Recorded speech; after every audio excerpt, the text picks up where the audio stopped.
Hello दोस्तों, तो आज के इस वीडियो में हम देखने वाले हैं कि इलेक्ट्रॉनिक सर्किट में वोल्टेज डिवाइडर क्या होता है और ये कहाँ कहाँ यूज़ किया जा सकता है। तो दोस्तों चलिए देखते हैं।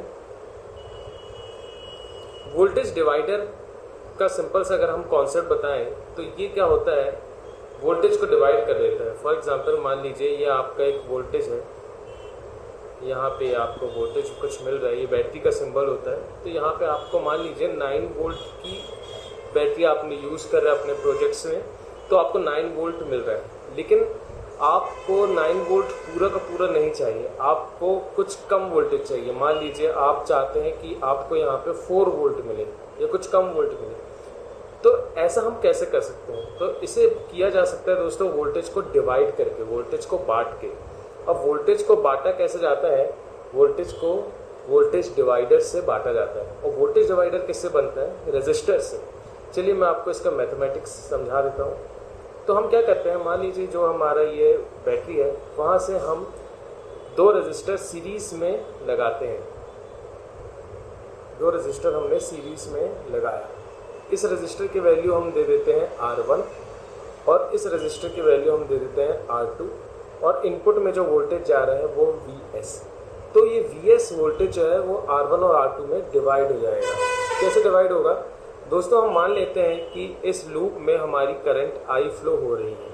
अब I की वैल्यू हम कैसे निकाल सकते हैं? I is equal to by Ohm's law voltage upon में रेजिस्टेंस, तो V अपॉन में R1 प्लस R2, क्योंकि 2 रेजिस्टेंस यहाँ सीरीज में है इसलिए वो डायरेक्ट ऐड हो गए। अब I हमें मिल गया, फिर से हम ओम्स लगाते हैं, तो इसके अक्रॉस R1 रेजिस्टर के अक्रॉस जो वोल्टेज ड्रॉप हो रहा है उसको हम बोलेंगे VR1, और R2 रेजिस्टर के अक्रॉस जो वोल्टेज ड्रॉप हो रहा है उसको हम बोलेंगे VR2।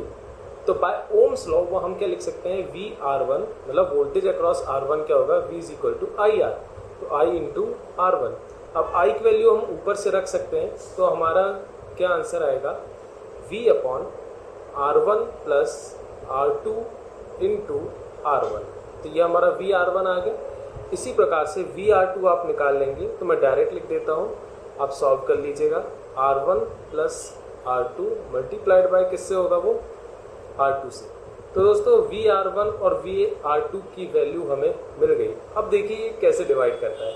अगर मैं R1 को R2 के बराबर रख दूँ तो क्या होगा? तो VR1 की वैल्यू क्या हो जाएगी दोस्तों? VR upon R1 plus R2, तो हमारी वैल्यू क्या आएगी? VR1 upon R1 plus R2।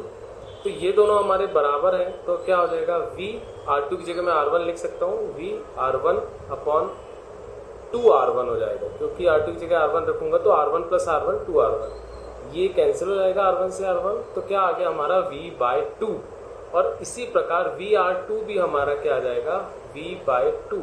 और V हमारा अगर 9 वोल्ट है तो आधा हो जाएगा वो, V/2 मतलब 9/2, तो कितना मिलेगा हमें यहाँ पे? 4.5 वोल्ट। और यहाँ भी हमें कितना मिल जाएगा? 4.5 वोल्ट। इसलिए एक वोल्टेज सोर्स के सीरीज में अगर हम रजिस्टर लगाते हैं तो वो रजिस्टर्स में वैल्यू हमारी ड्रॉप होती है। आपको याद जो रखना है वो ये इक्वेशन याद रखना है। इस इक्वेशन के हिसाब से वोल्टेज कितना ड्रॉप आपको कराना है वो आप कैलकुलेट करते हैं। चलिए अब मैं आपको बता देता हूँ कि वोल्टेज डिवाइडर का इस्तेमाल हम कहाँ कर सकते हैं। दोस्तों मान लीजिए आपके पास एक RTD है। RTD मैं आपको दिखा देता हूँ RTD कैसा होता है। RTD का मतलब होता है रेजिस्टेंस टेम्परेचर डिटेक्टर। तो मान लीजिए आपके पास एक RTD है जिसमें 3 वायर्स आ रहे हैं। तो ये RTD का सेंसर है और इससे हमारे 3 वायर्स निकलते हैं। तो एक होता है मान लीजिए ब्लैक, एक रेड हो गया, एक येलो हो गया। तो इस RTD को आप वोल्टेज डिवाइडर बना के यूज़ कर सकते हैं। कैसे यूज़ करेंगे? तो देखिए RTD का मतलब होता है ये खुद में एक रेजिस्टर है।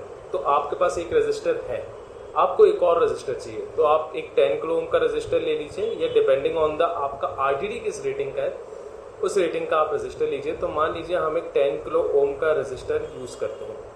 अब इसके बाद मैं यहाँ पे अपना RTD लगाऊंगा, तो RTD का रेड इधर लगा दूंगा और ब्लैक इधर लगा दूंगा। तो ये जो मेरा रजिस्टर होगा ये मेरा RTD का रजिस्टर है। तो मैं यहाँ लिख दे रहा हूँ कि ये RTD। तो ये याद रखिएगा, ये रेड टर्मिनल है, ये ब्लैक टर्मिनल है। ठीक, आप येलो टर्मिनल या ब्लैक टर्मिनल भी इस्तेमाल कर सकते हैं, जो भी आपको यूज़ करना है। ब्लैक टर्मिनल आपका कॉमन रहेगा क्योंकि ये सेंटर में है। अगर आप रेड और येलो यूज़ करोगे तो आपको फिक्स रजिस्टर जैसा वो काम करेगा। लेकिन अगर आपको टेम्परेचर के साथ देखना है, रेजिस्टेंस टेम्परेचर डिटेक्टर है वो, टेम्परेचर के साथ कैसे चेंज हो, तो आपको रेड और ब्लैक या तो येलो और ब्लैक का कॉम्बिनेशन यूज़ करना पड़ेगा। तो 2 रजिस्टर आपको मिल गए। तो ये वाला जो रजिस्टर था आपका, ये आपका फिक्स्ड वैल्यू का था। लेकिन आरटीडी का ये जो रजिस्टर है, ये किस पे डिपेंड करेगा? टेम्परेचर पे। तो ये आपने एक वोल्टेज डिवाइडर बना लिया। अब आप कोई भी सोर्स ले लीजिए। जनरली आप अगर 9 वोल्ट की बैटरी यूज़ कर रहे हैं तो 9 वोल्ट की बैटरी, या अगर आपको कोई पावर सप्लाई यूज़ कर रहे हैं तो पावर सप्लाई यूज़ कर लीजिए। तो ये 9 वोल्ट। अब दोस्तों होगा क्या, आपका जो ये वाला रेजिस्टेंस है, ये नीचे वाला R1 तो आपका फिक्स हो गया। ये R2 जो है ये आपका टेम्परेचर पे डिपेंड होता है। देखिए R2 जो है वो टेम्परेचर पे डिपेंड होगा। टेम्परेचर बढ़ेगा, रेजिस्टेंस कम होगा। रेजिस्टेंस कम होगा तो वोल्टेज अक्रॉस रेजिस्टेंस R2 भी क्या होगा? कम होगा। तो अगर आप इस VR2 को मेजर करते हैं, मान लीजिए यहाँ से हम बाहर इसको निकाल लेते हैं, तो इन दोनों पॉइंट पे हमको VR2 मिलता है। इस पे अगर आप मल्टीमीटर लगाते हैं तो आप चेक करेंगे कि जैसे जैसे आपने टेम्परेचर बढ़ाया, वोल्टेज अक्रॉस रेजिस्टेंस कम हुआ।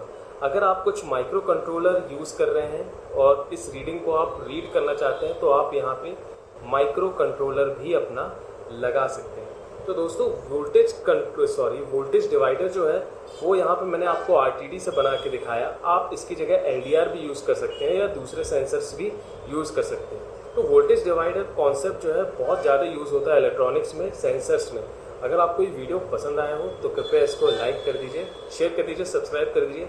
कुछ मेरे से छूट गया हो या कुछ आप जानना चाहते हैं तो आप कमेंट सेक्शन में लिख सकते हैं। मिलते हैं अगले वीडियो में दोस्तों। Have a great day.